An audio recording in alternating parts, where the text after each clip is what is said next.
para suplir las necesidades orgánicas, ¿no?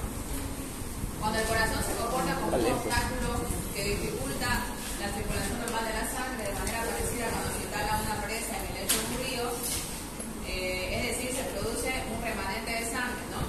Vuelve la sangre, retrocede con aumento de la tensión venosa por detrás del corazón insuficiente y una disminución del volumen de sangre circulante hacia adelante, ¿no? Con retardo de la corriente sanguínea por delante, ¿ya? La éxtasis venosa comienza, como es lógico, a nivel de las venas más próximas al corazón, es decir, ambas cavas, ¿no? La cava superior y la cava inferior, las cuales encuentran dificultad en desahogar en la aurícula derecha por encontrarse esta llena de sangre. Entonces ahí empieza el círculo vicioso de la insuficiencia cardíaca, ¿no? A partir de ella se propaga en sentido retrógrado, todo para atrás, aguas arriba, como se dice, por sus afluentes y a una distancia cada vez mayor del corazón. Por tal motivo, las venas cervicales, en especial la yugular externa, que es la más superficial, ¿no?, fácilmente visible, va a parecer tensa, ¿ya? Siempre en insuficiencia cardíaca van a mirar el cuello y van a ver cómo está inmovilizada la vena yugular externa, distendida, e incluso se va a ver un latido.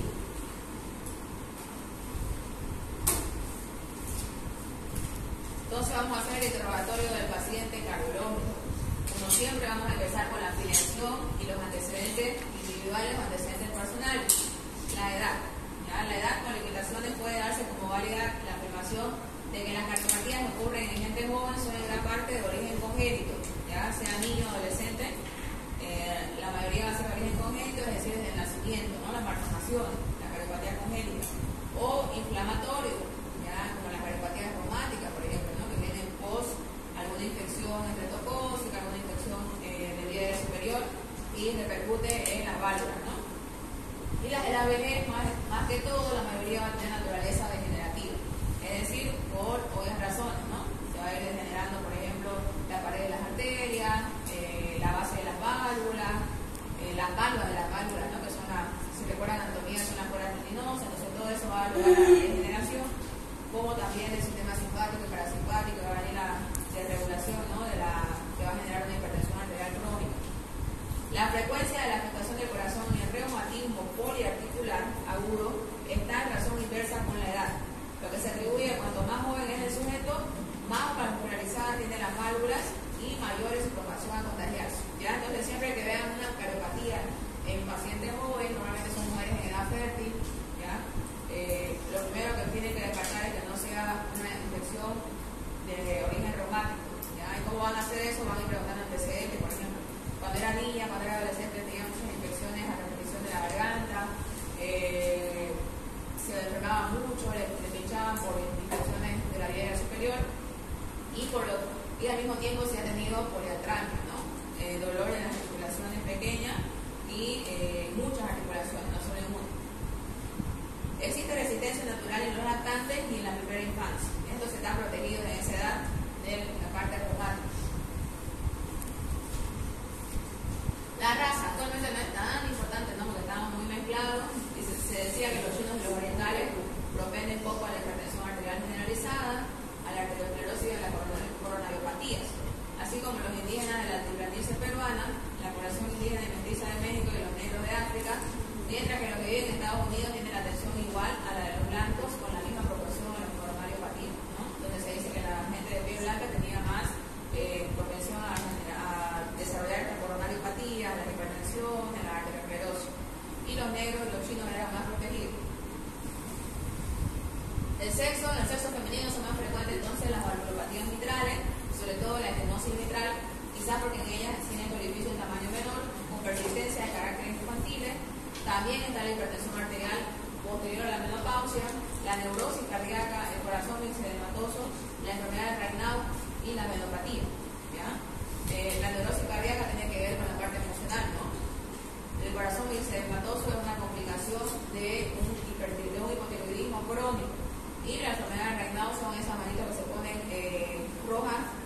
blancas en los espejos de los dedos, ya sea con algo al frío o alguna enfermedad reumática. Y las venopatías, obviamente, porque las paredes de la vena de la mujer son más delgadas y las válvulas son más débiles. En el sexo masculino son frecuentes las pericarditis agudas benignas, las valvulopatías aórticas. Tomen atención que también pregunta examen esto, ¿no? En las mujeres el dolor mitral y en los hombres el dolor aórtica. ¿Ya? Las anomalías congénitas, las coronariopatías, el infarto del miocardio. En los hombres es mucho más prevalente el infarto del miocardio, no se olviden un dato importante. En proporción, miren, abrumadora. En algunos libros se dice que es de 8 a 1 la relación. O sea, de 8 hombres infartados, una mujer infartada. Entonces, siempre que un hombre, más o menos entre los partir de los 40 años, tiene dolor precordial, lo primero es un infarto agudo miocardio hasta que se demuestre lo contrario. Las mujeres están protegidas de la menopausia, ¿no? Ocupación. Son nocivas para el corazón y los vasos aquellas que requieren esfuerzos físicos intensos y continuados o crean estados de tensión psíquica, ¿ya? A largo plazo, obviamente.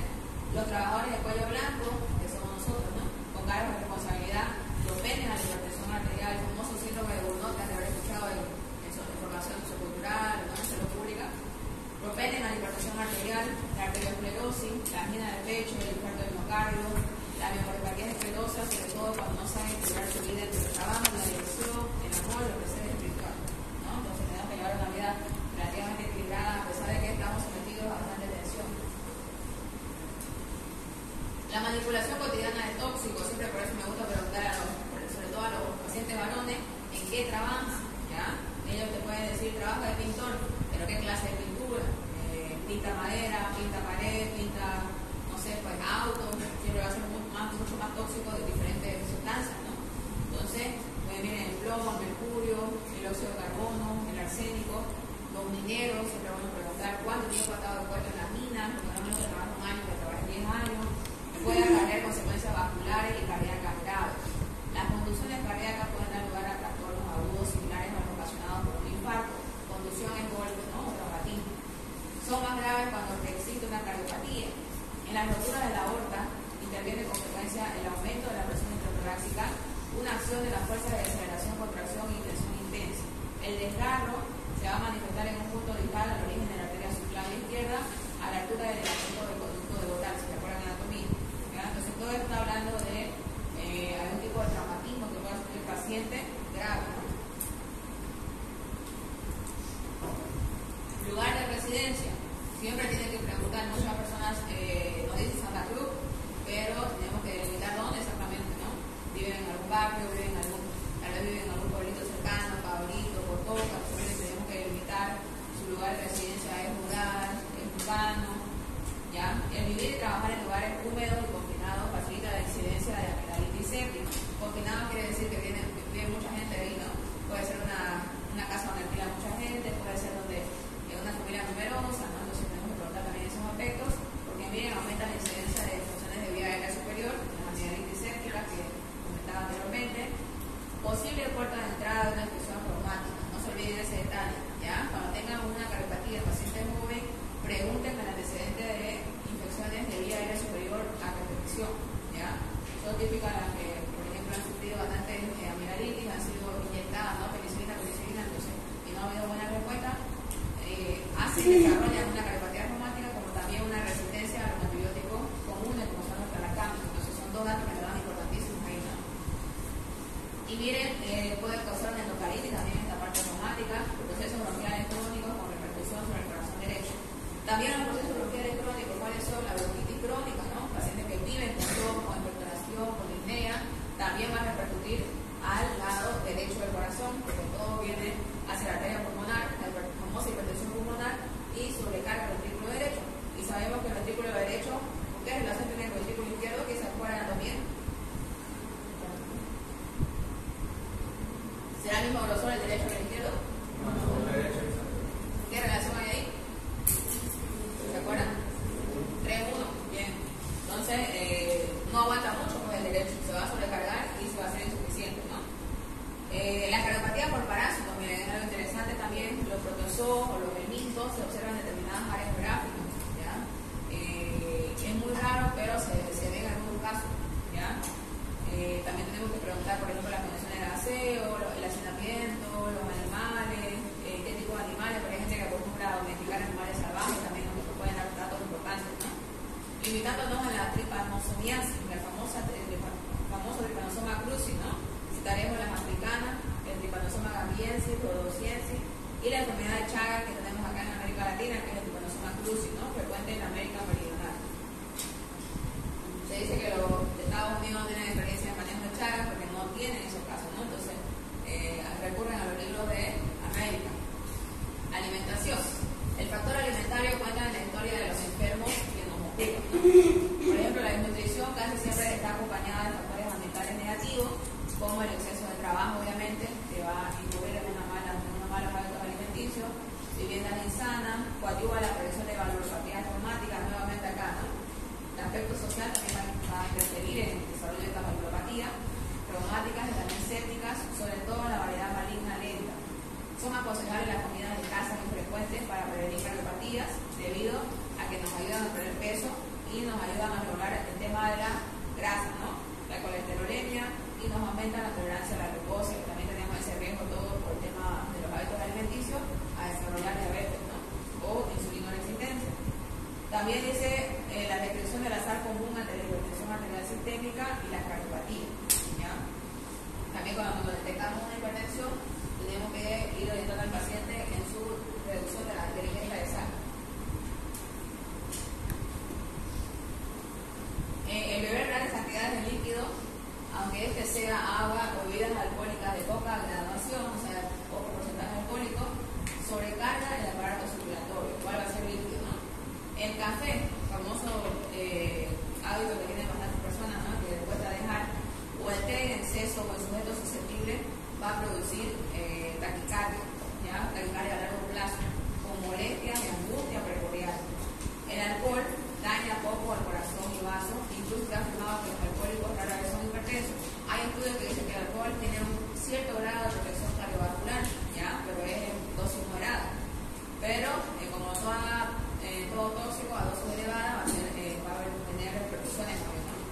Si se abusa de él, desempeña un papel, miren, la hipoproteinemia y la vitaminosis propia de la anorexia habitual del bebedor empedernido, ¿no? Entonces, como están todo el tiempo borrachos, están inconscientes, no tienen una buena alimentación, no se hidratan bien y llegan a esto, ¿no? A la hipoproteinemia y a vitaminosis.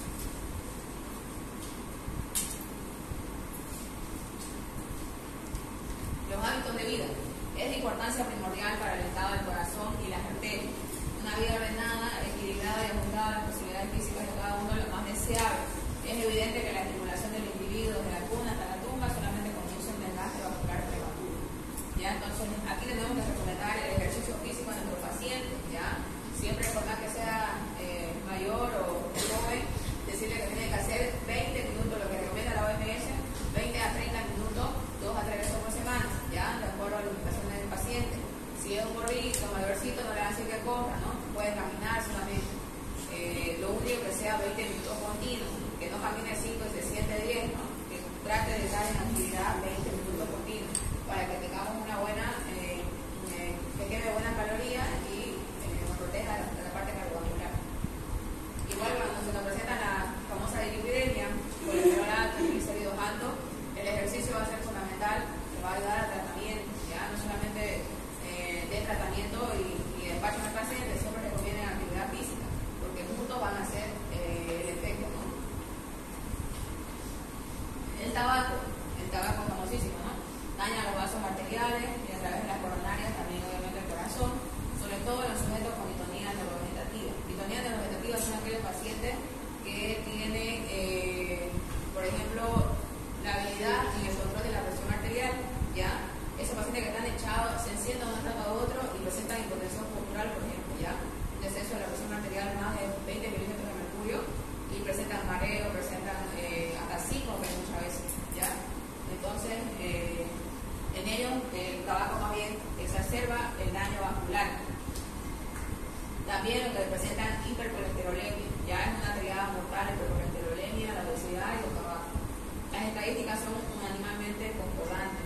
En los adventistas del séptimo día, que son enemigos del tabaco y del alcohol, las afecciones coronarias y vasculares periféricas son 40% inferiores a las del resto de la población. Entonces está demostrado que si abandonan totalmente esa condición o están lejos, ¿no? Porque también existen los fumadores pasivos que le llamamos, ¿no?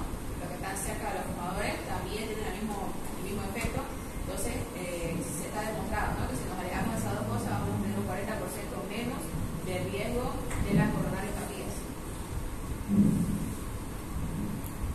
Antecedentes familiares. Son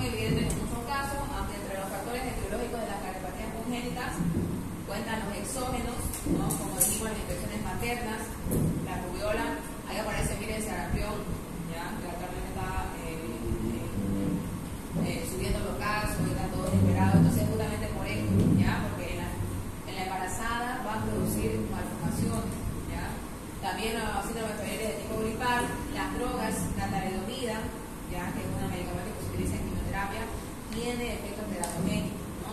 Malformaciones a nivel de en el feto. Hormonas luteínas políticas que se utilizan normalmente en amenaza de aborto o con fines exclusivamente abortivos. Las radiaciones, ¿no? Por ejemplo, están prohibidas realizar radiografía a la embarazada en el primer trimestre del embarazo, ¿ya? Salvo riesgo-beneficio, salvo que la vida de la persona esté en riesgo y tengan que hacerlo por amenaza de vida. En ese caso se hace primar a los familiares y se realiza, pero como rutina no se pide, ¿ya? Si te toca valorar a una paciente embarazada de unas 10 semanas, 12 semanas, tiene que basarse en la anamnesis y en el examen físico, no pueden solicitar ningún estudio de imagen, ¿ya? También algún mal control prenatal, quizás esa mujer nunca fue a los controles o vivía en un lugar alejado y nunca hizo, entonces no detectó las malformaciones o algunos signos que se dan en el embarazo y nació el bebé con cardiopatía, ¿no? La tendencia actual valora las aberraciones cromosómicas como el síndrome de Down, el trisomía 21 que está en aumento, ¿no? El síndrome de Turner y el Klinefelter, que son igual trastornos genéticos, ¿no? La existencia de un factor genético explica la cardiopatía familiar de Evans, por ejemplo, ¿ya? Todos los componentes familiares tienen esta alteración, no debido a trastornos metabólicos, coronarios e inflamatorios, ¿ya? Tenemos que estudiar esa familia, por ejemplo, que tenga coronaria, descartar procesos metabólicos como diabetes, lipidemia, ¿no? Coronario, que se le hace normalmente un cateterismo cardíaco, que tiene que estar todo íntegro, ni inflamatorio, que no haya ninguna inflamación activa, ¿no? A veces asociada a una neuropatía constituyendo una entidad nosológica bien definida. También aquí aparece, miren, el famoso síndrome de Wolff-Parkinson-White, ya muy frecuente también en los jóvenes, que se caracteriza por hay un haz, ¿se acuerdan de la transmisión en el sistema eléctrico del corazón? Hay un haz accesorio que va a transmitir o va a iniciar el estímulo, entonces ellos van a tener un intervalo corto que se llama, ¿ya? Van a hacer un latido más prematuro que los normales, ¿ya? Y te puede condicionar incluso 5 para estos pacientes, entonces tiene que hacer un tratamiento también para evitarlo. Este es famoso en los hermanos, por ejemplo, ¿ya? Si tienen un paciente, normalmente ustedes hacen una buena historia clínica, le va a decir mi hermano cruzó por lo mismo, o mi hermano falleció por algo parecido al corazón, ustedes le van a mandar alertas ahí, ¿no? La existencia de familias con hipertensión arterial es común también, ¿no? En todas las familias hipertensas, procesos de esclerosis vasculares, coronariopatías.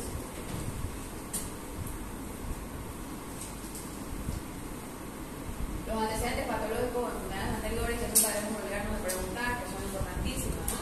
Las más importantes son las infecciosas, justamente por la cardiopatía reumática, entre ellas los reumatismos por el articular agudo, la difteria, la escarlatina, que son infecciones de la infancia, sepsis que puede ser de causa estreptocócica, la más frecuente, ¿no? Por las infecciones de vientre superior, estafilocócica común en que el niño nos haya dado infecciones de piel, ¿no? Los famosos cuchichi, absceso que nos daban, neumocócica por la parte pulmonar, tuberculosis, que tuberculosis obviamente no solamente va a pulmonar, también tenemos formas extrapulmonares como la cardíaca que viene a afectar pericardio, y es grave la consecuencia por tuberculosis pericárdica, ¿ya? Produce una fibrosis brutal que evita la cifra normal del corazón y la diástole, ¿ya? No se restringe, es una pericarditis restrictiva, se llama. También tenemos las causas parasitarias como el trypanosoma, como son enfermedad de Chagas, ¿no?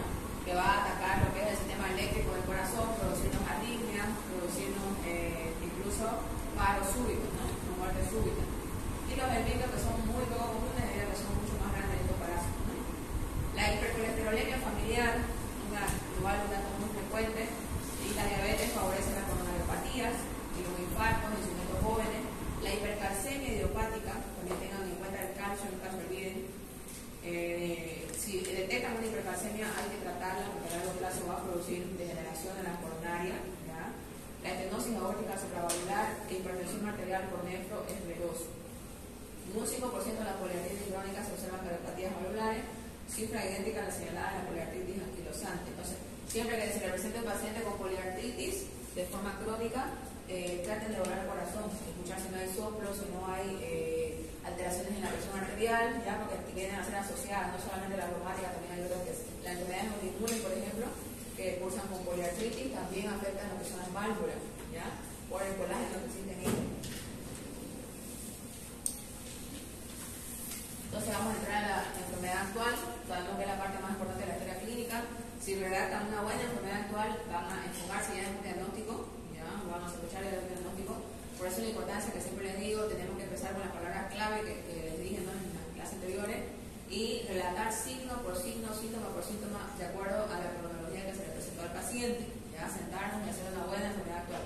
Los signos y síntomas favorables para el diagnóstico de las afecciones cardiovasculares pueden originarse directamente en el corazón, ya, en una álvea cardiaórtica, un dolor también, ¿no?, en órganos diversos también, como la disnea, que muchas veces pensábamos que era respiratoria, la expectoración hemotóica, ya incluso con hematuria bien puede causar alguna cardiopatía, o significar afecciones generales como edemas, fiebre y apnea. Con las preguntas del ritual al comenzar esa parte del interrogatorio, la pregunta clave que habíamos hablado, ¿no?, ¿cuándo y cómo comenzaron las molestias? Es muy importante. Si el paciente les dice comencé ayer, entonces antes de ayer estaba sano, ya siempre pregunten eso, porque no, antes de ayer ya venía con un mareo, ya venía con unas ganas de vomitar, cosas así, ¿no? Entonces, desde que está sano, empezamos desde el primer síntoma que presenta el paciente. ¿Cómo ha evolucionado? ¿Ya? Muchas veces se le hinchan los pies y lo que hacen ellos es levantarlos arriba y deshinchó y quedan tranquilos. Entonces, si ha tenido edema, ¿a qué ha respondido o ha aumentado más bien? Algunos se vendan los pies también para tratar de hincharlos. Otros dicen que lo remojan en salmuera, la típica de las abuelas. Entonces, todo eso tienen que preguntar a ver si respondió ese edema o es refractario, ¿no? ¿A qué causa las atribuye? Ya, tal vez ese día tomó más líquido de lo normal, quizás le hicieron un refresco especial, era un cumpleaños, tomó más líquido y por eso se hinchó. Después nos daremos cuenta entonces si el proceso es agudo, subagudo o crónico, fue comienzo lento o fue paulatino, una insuficiencia cardíaca, por ejemplo, de origen miocárdico, puede ser súbito, ¿no? Valvulopatías descompensadas pueden ser crónicas. O de manera brusca también la cardiopatía postraumática, postinfárctica o en el curso de un proceso séptico.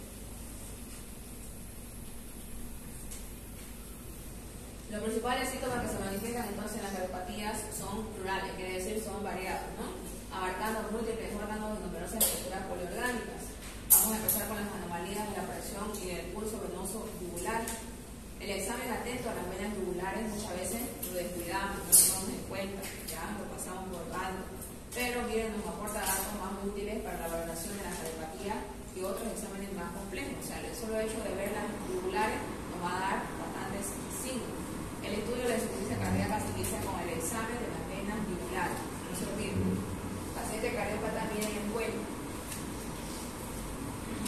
En el sujeto sano, sentado o de pie, la vena jugular externa no es visible, ¿ya? Pues habida cuenta de la exiguidad de la presión venosa a su nivel, o sea, es muy baja, y la delgadez de su pared, el vaso aparece colapsado, aplastado en toda su longitud, excepto en ciertas personas en quienes se incrusta con facilidad cuando hablan, cuando tosen, o sea, cuando hacen maniobras de avanzarla, ¿no?, o se realizan esfuerzo lineal. En el cúbito dorsal y con la cabeza reclinada sobre una almohada, la vena jugular externa aparece abultada en su parte, solamente en la parte inferior, cesante la distensión a nivel del punto en que la presión venosa se equilibra con la presión atmosférica, y lo cual sucede a la altura de una horizontal que pasa por el manubrio del esternón. O sea, el paciente echado, ligeramente reclinado, hace una línea por el manubrio del esternón y por arriba tiene que estar invisible y por abajo está distendida, ¿no?, pero muy leve.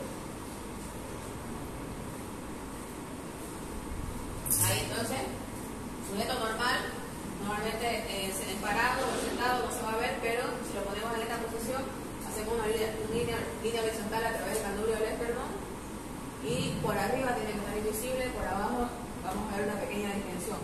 ¿Por qué? Porque no tenemos la cabeza reclinada, ¿no?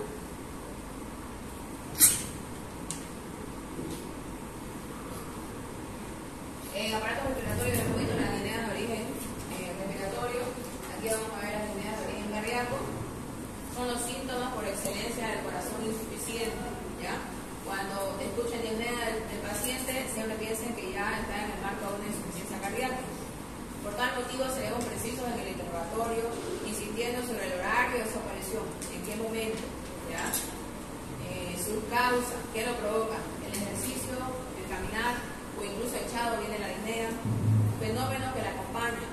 Cuando a usted le falta el aire, respira más rápido, taquipnea, respira más lento, la disnea, validez, se pone pálido el paciente, tal vez algo mental familiar, como se pone hace rato, la angustia siente una angustia, una sensación de falta de aire extrema, que pienso que me voy a morir, dice, ¿no? Y la sudoración. También hay que preguntar sobre la ausencia o presencia de ruidos respiratorios audibles por el enfermo y sus allegados, que nos podría estar haciendo pensar en que sea parte respiratoria también implicada, ¿no? Tiene asimismo valor su aparición lenta.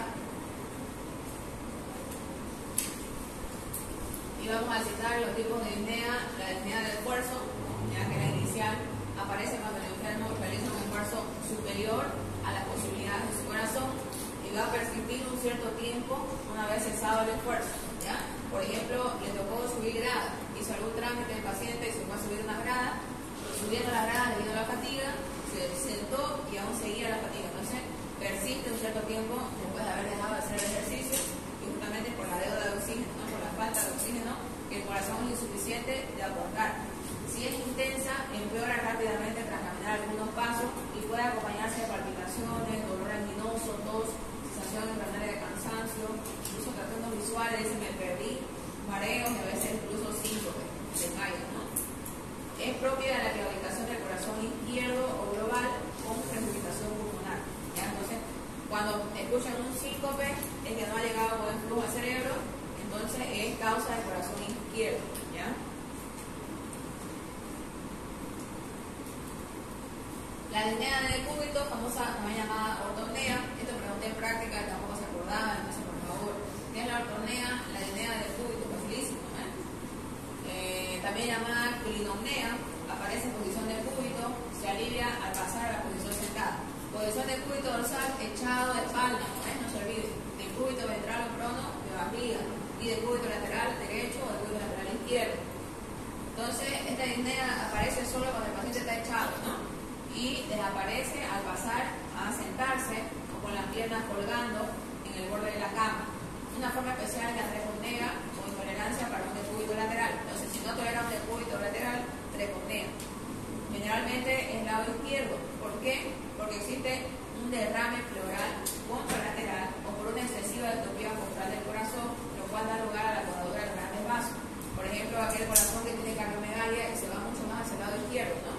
Entonces va a acodar los grandes vasos, por ejemplo la cava, la suprahepática izquierda, las venas pulmonares, y va a causar congestión, ¿no? Mayor congestión pulmonar, sobre todo, que es la que causa la disnea. La disnea permanente obliga al enfermo a permanecer sentado, ¿ya? Todo el tiempo sentado. ¿Cómo vamos a preguntar esto? Usted cuando duerme de noche, ¿cómo duerme? Duermo con 5 almohadas, doctor. ¿Ya? Entonces no puede echar, sino que necesita unas almohadas para estar tranquilo, para no fatigarse. Un dato, por ejemplo, de buena evolución de su tratamiento es que haya empezado con 5 almohadas, ustedes le hagan el tratamiento y después a los 2 o 3 días le digan, doctor, ya puedo dormir con 3 almohadas, ahora con 2 almohadas, y ahora ya finalmente duermo sin una almohada o con la almohada que dormía antes, ¿no? Que puede ser una. ¿Ya? Entonces ese es un dato del número de almohadas. Evitar el menor esfuerzo. Entonces el paciente se siente tan miedoso, con tanto temor a fatigarse, que evita el mínimo esfuerzo, ¿no? Queda ahí todo quieto. Es superficial, hecho motivado por la circunstancia de que en la rigidez del pulmón no se detiene lo suficiente el alveolo durante la inspiración. Clínicamente la inspiración se encuentra alargada, no siendo rara la demostración de estertores secos y muy frecuente, por no decir constante, la ocultación de estertores húmedos. ¿Ya? Al inicio entonces un estertor seco y posteriormente húmedo, más o menos abundantes, y normalmente empiezan en las bases pulmonares. ¿Ya? Este dato, junto con la intensificación por el decúbito, que a menudo durante la noche, una vez conciliado el sueño, la diferencia de las disneas de origen pulmonar. Entonces las disneas de origen cardíaco son durante la noche o la madrugada. ¿Ya? ¿Por qué?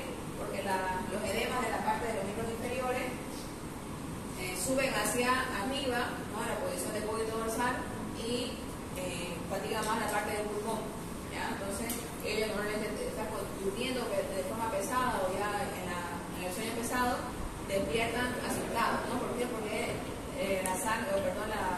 la bulimia que quedó en las extremidades subió a tórax por la posición y fatigó más, ¿no? En cambio, la de pulmonar, que hemos dicho que era en la mañana, ¿no? Al despertar. ¿Por qué? Porque las secreciones se acumulaban más durante la noche y molestaban cuando el paciente despertaba, entonces despertaba tosiendo y botando flemas, ¿no?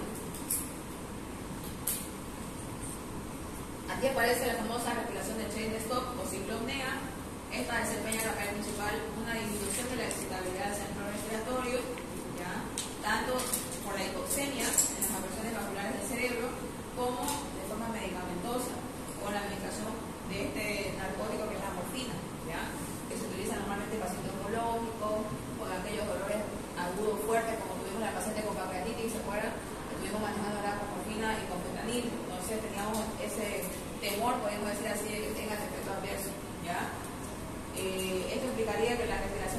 TOC prácticamente nunca se observa en lesiones valvulares, sino que se presenta como una preferencia en la hipertensión y en la hipertensión miocárdica, las cuales están asociadas con una afectación vascular general, que es propia de la neuropatía izquierda con circulación cerebral deficitaria.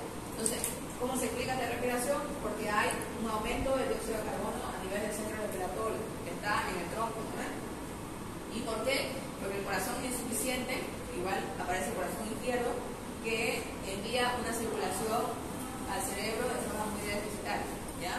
Entonces se eleva la CO2 y activa el centro respiratorio con este tipo de respiración. Otro síntoma muy frecuente como es el dolor precordial, ¿ya? Por dolor precordial entendemos las molestias más o menos intensas, continuas o paroxísticas, quiere decir que pueden aparecer y volver nuevamente, experimentadas por el paciente a nivel de la región precordial o precordio que se llama, ¿no? Es un síntoma que puede observarse en cardiopatías, ya puede ir aislado, solo o formando parte de un complejo sindrómico que hemos hablado de edema, disnea, dolor torácico, ¿no?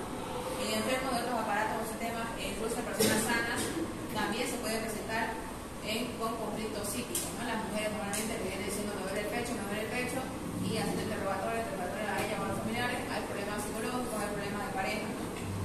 Esto obliga al médico a ser muy escrupuloso en su valoración, ¿no? Y aquí les había hablado de la forma en que la mano pone el paciente en el pecho, ¿no?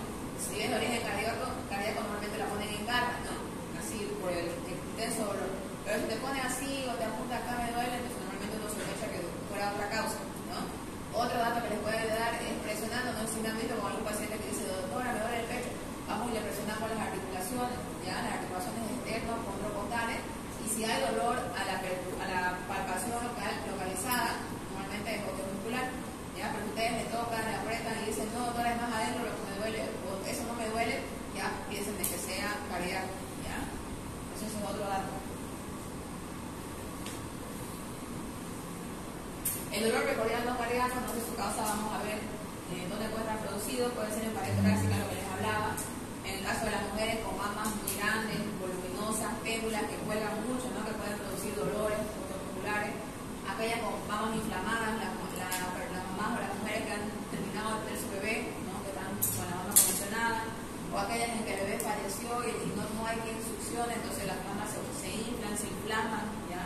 Incluso hacen abscesos estas mamás, ya hay que cortar la lactancia, cortar la producción de leche en este caso. Ya también en los tumores, obviamente, ¿no? De mama, son bastante dolorosos. Paniculitis, que es una infección de la parte del tejido celular subcutáneo, sobre todo en mujeres obesas. Van a ver esas mujeres obesas con mamas caídas, que donde choca, digamos, el pliegue, ¿no? Por la sudoración, por la humedad, va raspando y va produciendo micosis, que se llama el intértrigo, y también se produce inflamación, ¿ya? Entonces también van a referir este tipo de dolor. Siempre tienen que revisar a sus pacientes, ¿ya? Mialgia de los músculos intercostales también son frecuentes, consecutivas a esfuerzo, ya te está preguntando, tal vez hizo gimnasio, tal vez hizo un deporte competitivo, o estuvo haciendo fuerza, ¿no? O sea, haciendo trabajo pesado. Hiperventilación en sujetos neuróticos, ¿no? Aquellos pacientes o aquellas pacientes nerviosas o que se asustan y todo, hiperventilan, y por la hiperventilación producen este tipo de dolor, ¿no? También la hipocalcemia, pero la hipocalcemia se va a manifestar como calambio. Los golpes de tos también es frecuente. Tenemos a esta paciente con derrame pleural que tiene una tos retumbante, una tos seca pero fuerte, que por ser tan repetitivo va a producir dolor torácico. También el síndrome precordial condrocostal de Fiegel, que es igual de la parte osteomuscular, y el herpes zóster, ¿ya? Pero el herpes zóster no va a dejar lesiones, ¿no? Si no están lesiones, las vesículas famosas, no va a dejar algún tipo de máculas, ¿no? En esa región. Y siempre se acuerdan que el herpes tiene la forma o sigue un segmento, ¿no? Un dermatoma. Ahora también puede estar de origen en la pleura, ya no se olviden la famosa pleuritis, los derrames pleurales que tenemos bastante en el hospital, en pulmón o en mediastino, ¿no? Les había dicho que si tenemos un mediastino ensanchado, tenemos que pensar en que haya un tumor, tal vez de mediastino, la traqueobronquitis, los cuerpos extraños, es frecuente en los niños que se tragan cosas, ¿no? Neumonías también pueden dar dolor torácico. Las atelectasias que vimos que eran colapsos pulmonares, ¿no? Pleuritis aguda, que también es frecuente, y las mediastitis reumáticas o tumorales, el mediastino es frecuente los tumores, ¿ya? También puede venir de abdomen, ¿no? Aproximadamente el 20%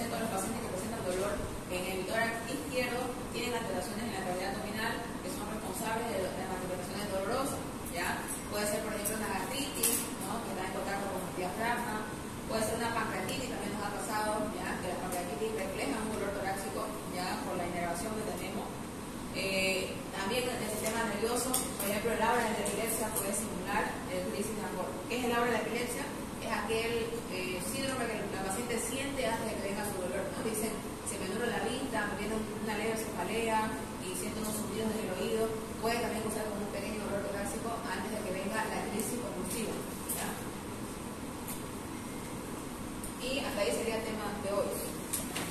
Súper facilito. Para que no se olvide, por favor, los datos. Ya todo lo que hablamos acá